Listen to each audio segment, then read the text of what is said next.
Assalamualaikum warahmatullahi wabarakatuh. Perkenalkan, nama saya Dewi Ramawati dengan NIM A1C220068 dari Program Studi Pendidikan Matematika Fakultas Keguruan dan Ilmu Pendidikan. Fungsi bahasa dapat dibagi menjadi dua bagian, yaitu fungsi bahasa secara umum dan secara khusus. Fungsi bahasa Indonesia secara umum adalah yang pertama, sebagai alat untuk mengungkapkan perasaan atau mengekspresikan diri. Melalui bahasa, kita dapat menyatakan secara terbuka segala sesuatu yang tersirat di dalam hati dan pikiran kita. Yang kedua, sebagai alat komunikasi. Yang ketiga, sebagai alat berintegrasi dan beradaptasi sosial. Pada saat beradaptasi di lingkungan sosial, seseorang akan memilih bahasa yang digunakan tergantung situasi dan kondisi yang dihadapi. Yang keempat, sebagai alat kontrol sosial yang mempengaruhi sikap, tingkah laku, serta tutur kata seseorang. Kontrol sosial ini dapat diterapkan pada diri sendiri dan masyarakat. Fungsi bahasa secara khusus. Yang pertama, mengadakan hubungan dalam pergaulan sehari-hari. Manusia adalah makhluk sosial yang tak terlepas hubungan komunikasi dengan makhluk sosial lainnya. Yang kedua, mewujudkan seni atau sastra. Bahasa yang dipakai untuk mengungkapkan perasaan melalui media seni seperti syair, puisi, prosa, dan lain sebagainya. Yang ketiga, mempelajari bahasa-bahasa kuno. Dengan mempelajari bahasa-bahasa kuno, akan dapat mengetahui peristiwa atau kejadian yang ada di masa lampau. Yang keempat, mengeksploitasi iptek. Dengan jiwa dan sifat keingintahuan yang dimiliki manusia, serta akal dan pikiran yang sudah diberikan Tuhan kepada manusia, maka manusia akan selalu mengembangkan berbagai hal untuk mencapai kehidupan yang lebih baik. Bahasa Indonesia memiliki kedudukan yang sangat penting, yang sebagaimana tercantum di dalam Ikrar Ketiga Sumpah Pemuda tahun 1928 dengan bunyi, "Kami putra dan putri Indonesia menjunjung bahasa persatuan bahasa Indonesia." Kemudian tercantum pula dalam Undang-Undang Dasar Republik Indonesia tahun 1945 pada bab 15 Pasal 36 menyatakan bahwa bahasa negara ialah bahasa Indonesia.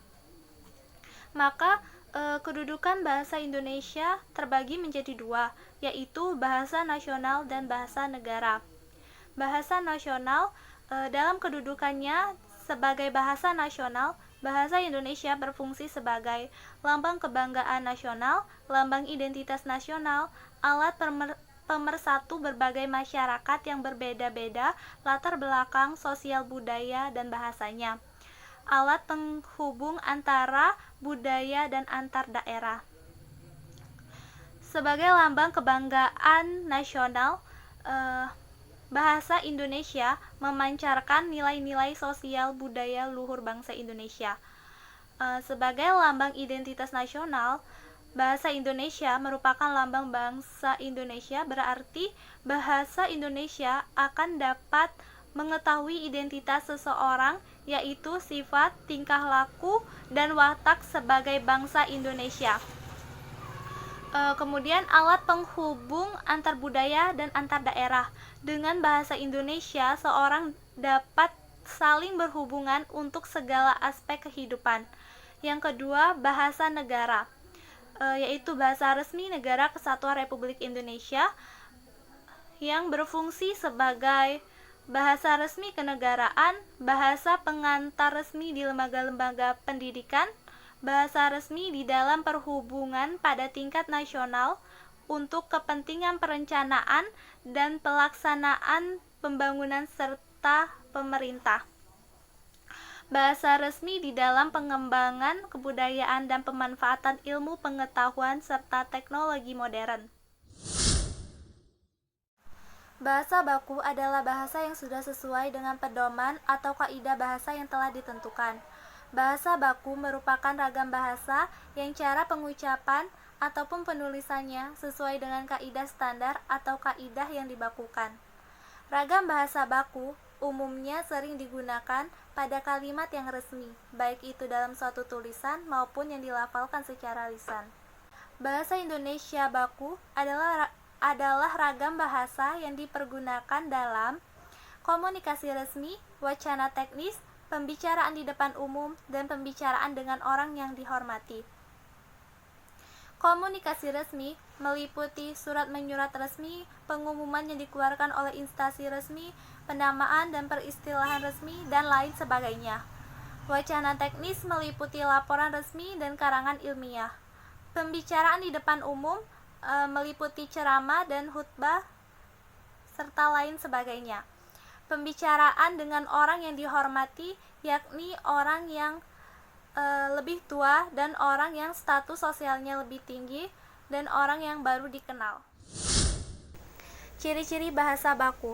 Bahasa baku tidak terpengaruh oleh bahasa daerah dan juga tidak terpengaruh oleh struktur bahasa asing.